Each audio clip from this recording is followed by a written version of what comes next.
Hi, everybody. We look forward to the session. We are now still in the morning, unbelievably. I thought it was afternoon already. So, welcome, everybody. We are with Dr. JUANITA Maree, Director of Savino del Bene. Currently, as of the 1st of September, she will be taking up the role of the CEO of SAF. So, congratulations. That's wonderful. And I'm sure you're looking forward to the challenge. So JUANITA is going to be talking to us about customs risk management. Her recent thesis talks about an impact analysis of the customs risk management processes in South Africa. She explores the effectiveness of the current customs risk management practices and their impact on trade in South Africa, specifically on the vertical type market. The results indicated that more than 90% of all shipments delayed by customs were in fact delayed unnecessarily, which is an indication of inefficient customs risk identification. Furthermore, the results showed that a customs delay in the vertical tyre market in South Africa results in an average direct cost increase of 3.8% of customs value. So if we're looking to save some money somewhere, I think that's probably a place to go. So welcome, JUANITA. We look forward to your session. Please take it away for us. Thank you, Tonya. Can I just share my screen, if you allow me? Absolutely. And if you just can tell me if you can see that, I'm going to... Presentation mode, is that fine? Yes, all working. Okay, yes. Thank you. And good morning, colleagues. So what I will do, I've prepared for you about 18 slides, and I will take you through the logic on why do we come to risk management, and then I will touch a little bit on the supply chain, the indicators and how does it work, and maybe there is a solution, and that I will come to the end, and I hope you will enjoy my presentation. And if you make some notes while I do take you through the presentation, please drop us in the chat box or in the questions, raise the questions that you want, and we will gladly answer that to the best of our ability. So yeah, I think when I've done my thesis, and that was in 2019, there's a bit of things that happened since that time. So I'm going to take you through the single window and the AEO enabling what we think can be done. So first of all, when we look at the risk methodology, we normally say that there's a risk, we need to identify it, we need to analyze it, and then we need to prioritize it. But when we prioritize it, it would depend on the risk indicator that we give it. It's either a low, a medium, or a high risk. And then what risk remedy can we apply to treat that risk? And more importantly, is that we need to monitor the risk. So if the risk occurs in the supply chain, then we need to know where it is and how does it feed back into the behavior loop of the entity. So if I go to the next one there, is that after the World War II, in 1952, the World Customs Organization was being formed in Brussels, and currently there's about 189 countries that subscribe to them. So they roughly represent 98% of the trade. And they were primarily there to develop the rules, the procedures to make it simplify for international trade to move. But coupled to that, they never let go of the risk, because the risk is very important, and they need to know on the import, the export side, and the manufacturing, what is the risk that they need to manage. And maybe on that, I will give you the indication. There was the revised Kyoto Convention in 1999, and then the SAFE framework that was coming into play, and that was after 9/11, that they then decided you need to have a SAFE framework, and there were 3 pillars. The one pillar was the customs to customs, so they talk to each other. Then you have customs to business, which is the pillar 2, and then you have customs to other government agencies. And why the pillars was very important, because in the pillar 2, the relationship between customs and business was busy developing. And that was coming from the Sweden model very much. They had the staircase, and it was a trusted trader concept that, yes, there's risk management, but we believe you in the supply chain is trustworthy, and because you're trustworthy, we can give you some recognition. And that's why I linked the risk management to the authorized economic operator, what we see today. So maybe you ask yourself in a question, that's fine. We have now on one side the commercial risk, which we all know is the VAT and the duties and the ad valorem duties that the customs administration collect.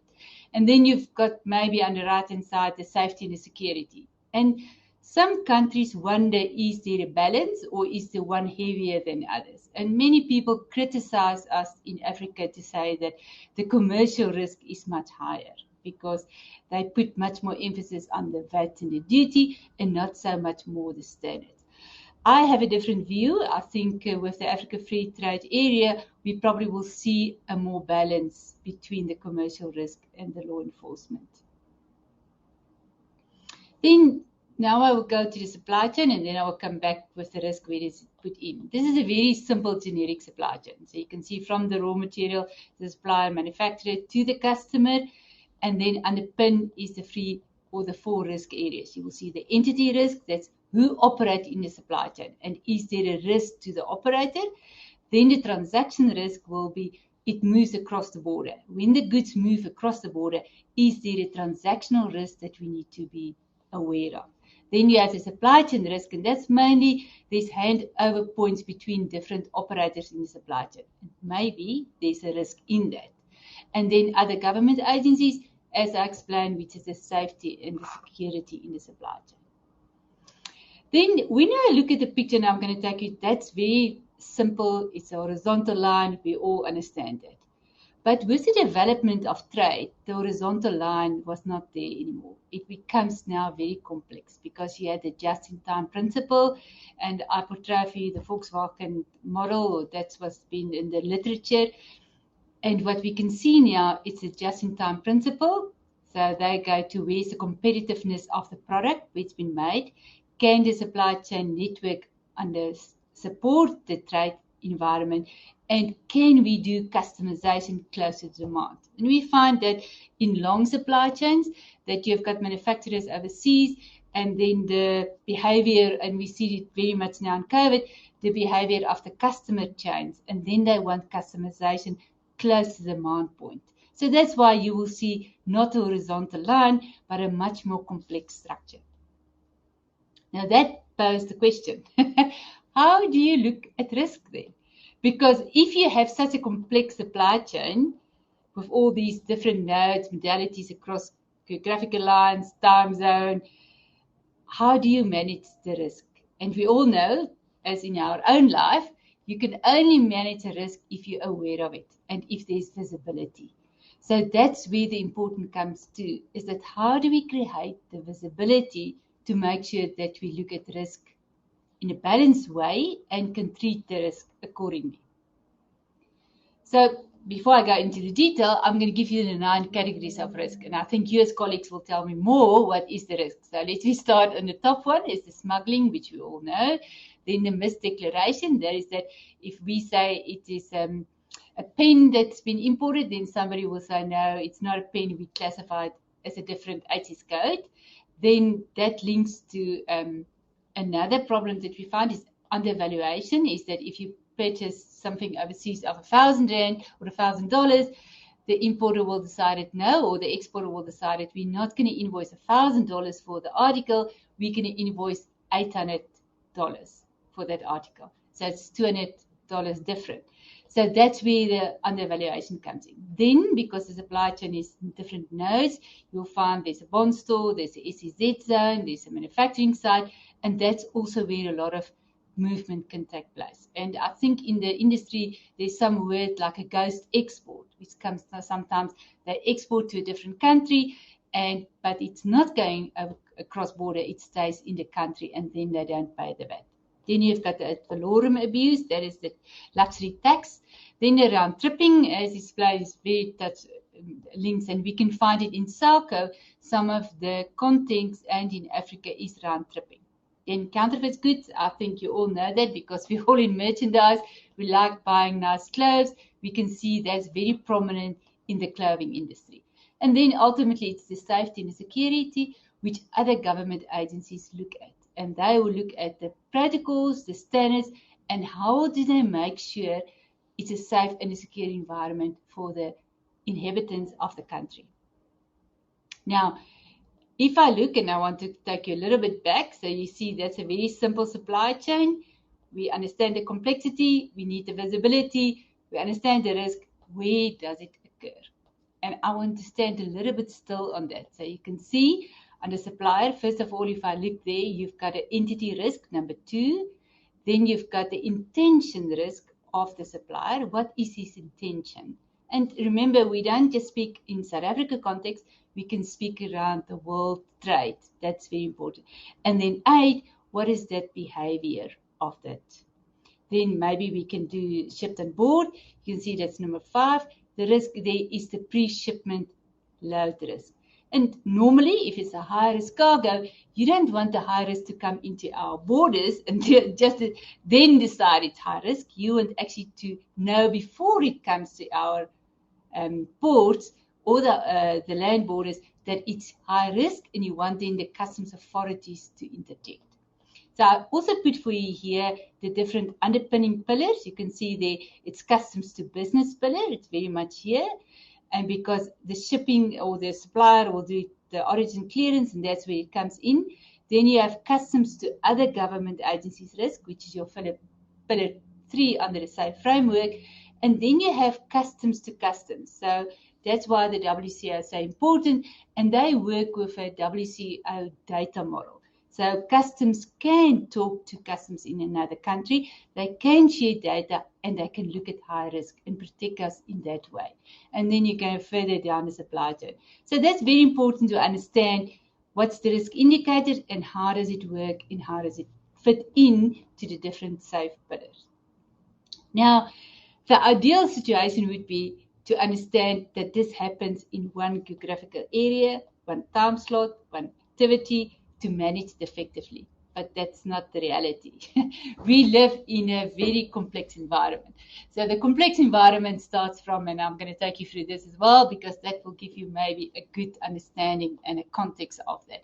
You will see what I put on the left-hand side here is that the only way that you can do very good risk analysis and risk management is that if you have a layer approach and it builds on top of each other. So first one, the low one, will be the supply chain movement. So you know who is in the supply chain and you know how the supply chain will move with the cargo in it. Then it comes up to, we know now it's a known, it comes to the layer 2, you need to report. So there's 2 arms. You have a supply chain reporting. So as the cargo moves in the supply chain, you know now it's moved from a truck to a shipped aboard to a vessel, and then it will come to a quayside, then it will go into a licensed depot, then it will be unpacked, a truck, and it will go to the final consignee. So that reporting as it happens is very important. Coupled to that, you will have a customs declaration. And a customs declaration normally links on 3 pillars. It's that it's a product, we know what's the consignment, we know what's the HS code classification, and we know what's the valuation, what is the price that you pay for the consignment.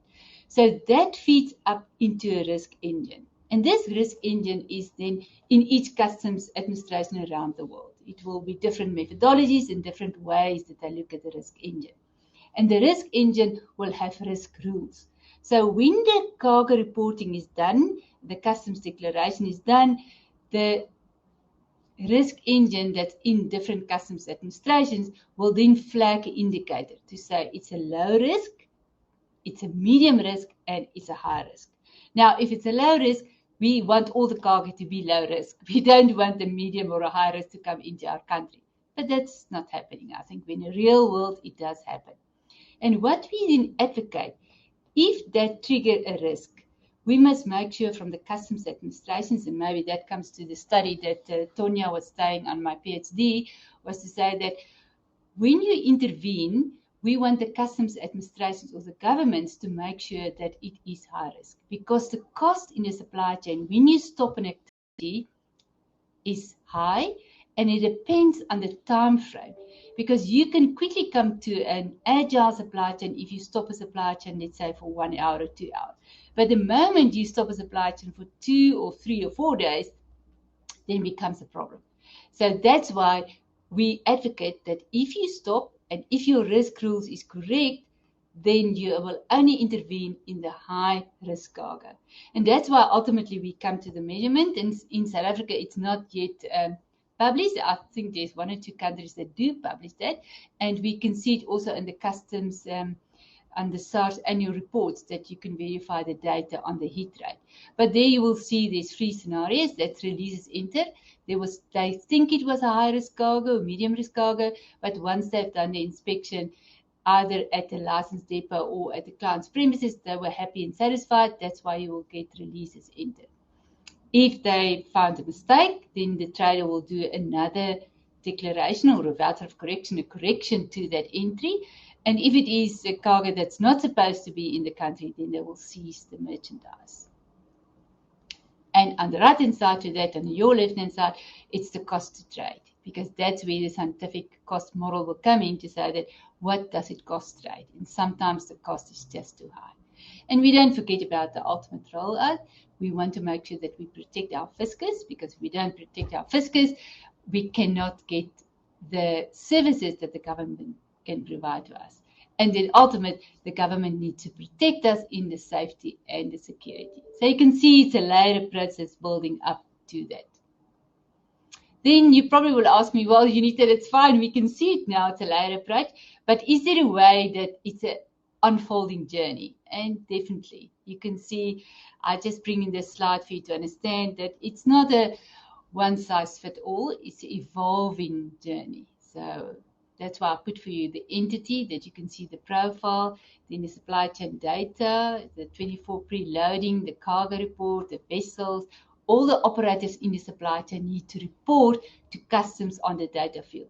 I think when they rolled out the new act, it's about additional 350 data fields that will go in that they need to verify or check. And then you've got the clearance data, which we all know now. It's based on those 3 pillars: ATIS code, the rules of origin, valuation.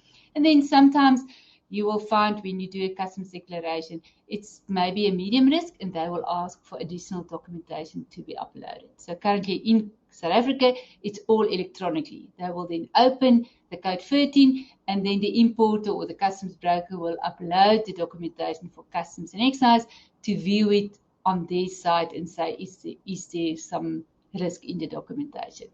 And also you will find, and maybe the colleagues know, that customs can build in a reference pricing model in their risk management tool, because when they deal with so many transactions, it's difficult to pinpoint. So that's why there are thresholds that on a certain ATIS code, if it's below or over, it raises automatically indicator to them to ask for the inspection or to verify that customs declaration. Then other government agencies, I think I don't want to talk too much about that in South Africa context, but we all know some of the government agencies are very manual, and they don't have electronic working processes. And hopefully in the days to come, and not far ahead, we will make sure that they are digitalized and they can talk to us in a single window. Then the inspection case, and I'm just cognizant of the time, the inspection cases is that's if something happened and they do inspect it, that it can come back on the side that, yes, it was a consignment, we did inspect it, but there's a behavior loop. So we can feed the information back to the trader to make sure, yes, we trust this trader, we inspected the cargo, and they are a good trader. And that probably also touch on my PhD study, because when we analyze the data, we will see repetitive stops. But I think since that time, I've done my study in 2018 and 19, customs have moved quite a lot, and they actually don't do that. We can find in the industry that they're really trying to tune their risk engine to look at medium and high risk and not repetitive stops. But it does sometimes occur, and I think that's why they do have national stakeholders meetings, that these things can be raised, and they also have sectorial views that if there's a problem, the sector can go directly to customs and address that. And more importantly, and I think that's what you all know, if we come from an auditing background, once you do an audit and you audit the supply chain from the beginning to the end, you find maybe some gaps. So we can never lose the post-clearance audit out of the equation in a good management structure. Then we're all in the SPI.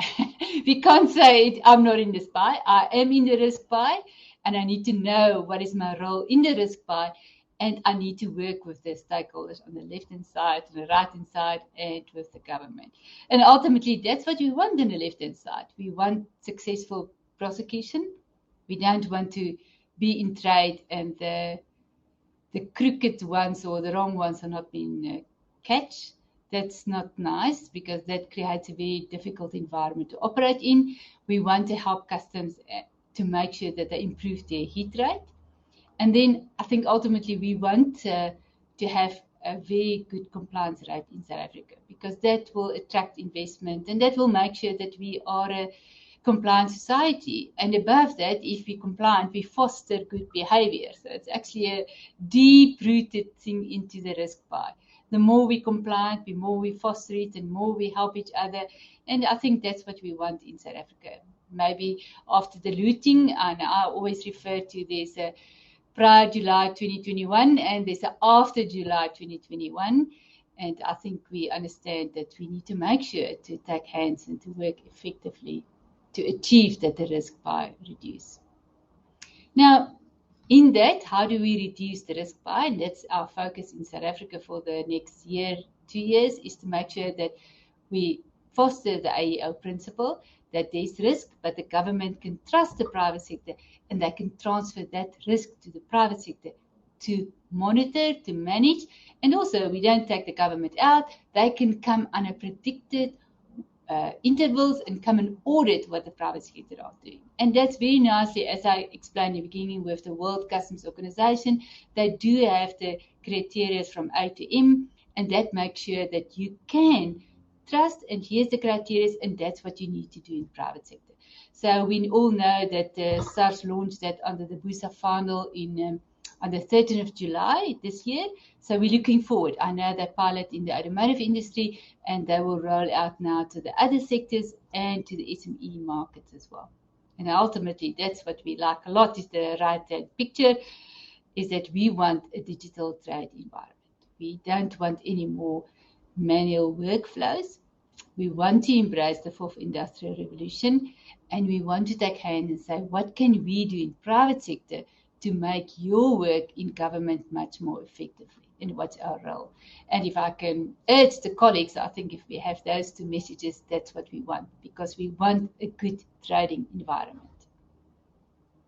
Now, why I advocate for this and why it's so passionate in me is that we want more exports. Because if we want more exports, we can grow the economy and we can make sure that we can create more jobs. So that's where it all fits in with the AEO and the ultimate benefit. If we have a good AEO program, which the outside world can see, we manage trade, we manage risk, we can transfer the risk to the public sector or the private sector. They can manage it correctly. There's a feedback mechanism. We monitor it. We make sure that we do a gap analysis and we work with each other. They are open to the merchandise that come from South Africa, because then they know we manage our supply chains in a compliant and a safe and a secure environment. And that opened doors for us, that they then, the customs, or let's say the government, can sign mutual recognition agreements with other countries. And that will allow our merchandise to get quicker to the point of sale and not have unintended stops or unintended interruptions in the supply chain. So I've done there for you a transaction log. You don't need, because you can get the slides afterwards, but you can see how does it all link in together and how will it help us to portray a very good export market for that. Then I want to re-emphasize, it's not one of us. I mean, we cannot. We as South Africa want to achieve the success. There's no doubt about it. We want a compliant, safe and secure trading environment. Right now, it's probably impossible. It looks impossible to us, but it's not. It seems impossible, but it's not at all. I think if we take the courage and we mature on this journey of partnership and true collaboration, and we talk to each other open and honestly, and we trust each other's bona fide, I think we can develop a great country together on this risk profile and risk methodology. And Tonya, that's my last slide. So I hope I just stop share.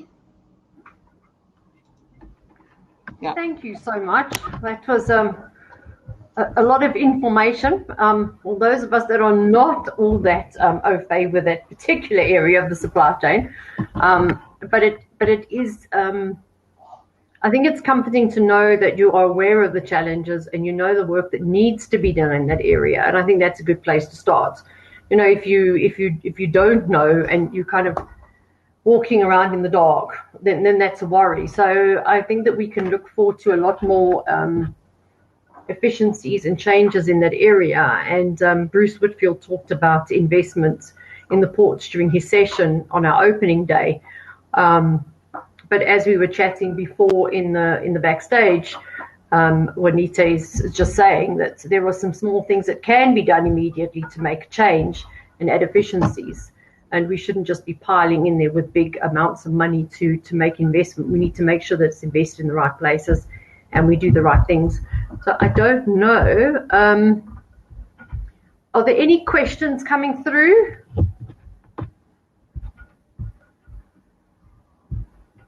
I think you've given them all the information they need, that they don't even have. I want to take the positive side. I want to say my presentation was good. There's no question. Well, there you go. There you go. So now we have a comment here, well articulated. There you go. There's your virtual round of applause coming through, because we have to do it virtually. We don't get a standing ovation. I have a question here. How does risk go into a regional approach? Yeah, I think, Lida, it's a loaded question. So let me put it like that. Is that, and we probably can talk about our region in SACO.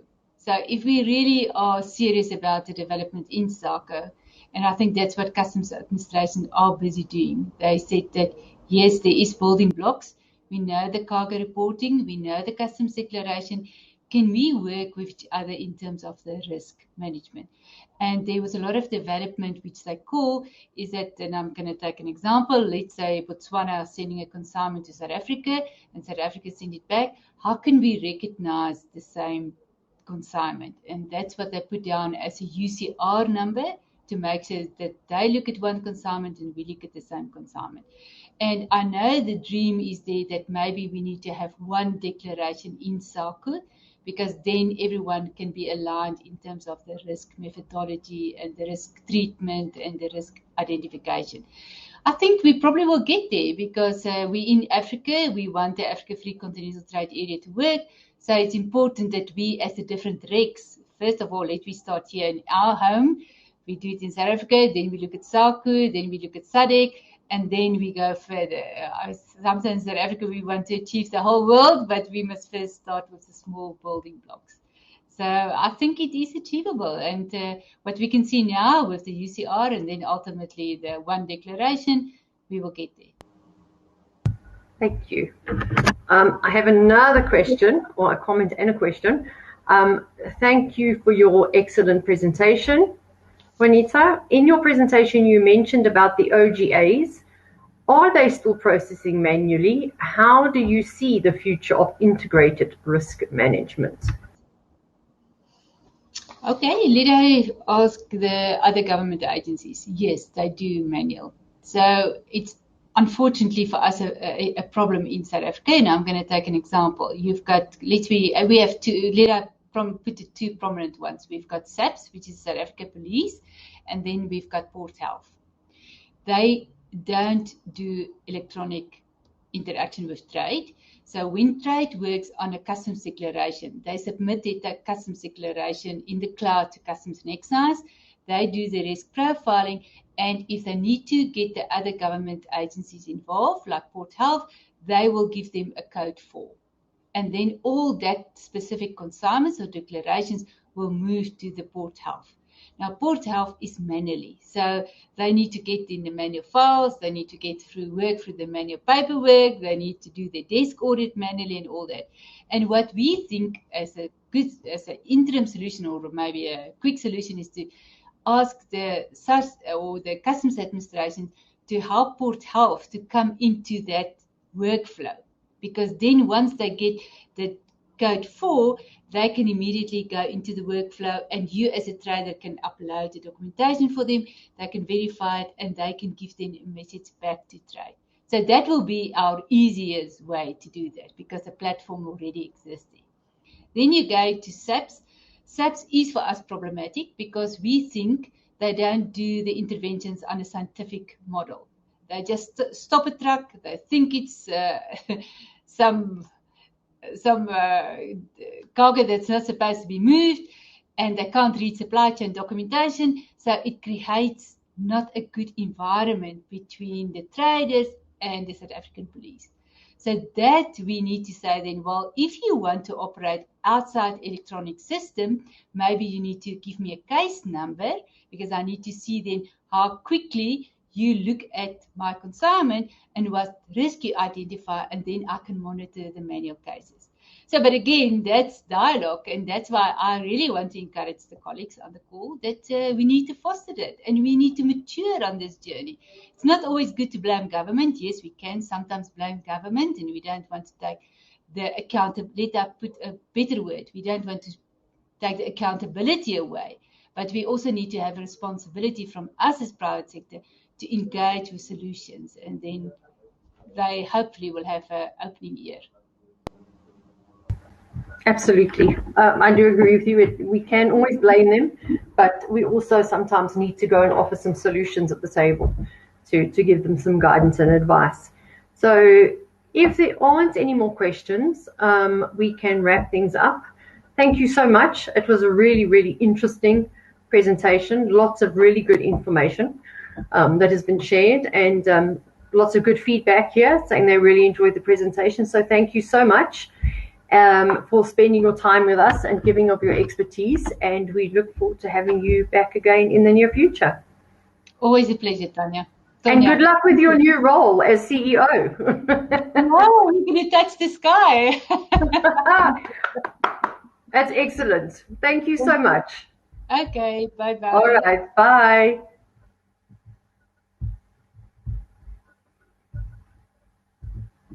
Anybody still in the session, please take a quick trip out to the exhibitors. You still have a few minutes before the next session. Easy Access, CHEP, and Gospel will have really good prizes. Pop into some of the others and see what solutions they have. And of course, join networking tables to catch up with your peers or fellow supply chain professionals. We will see you a bit later in another session.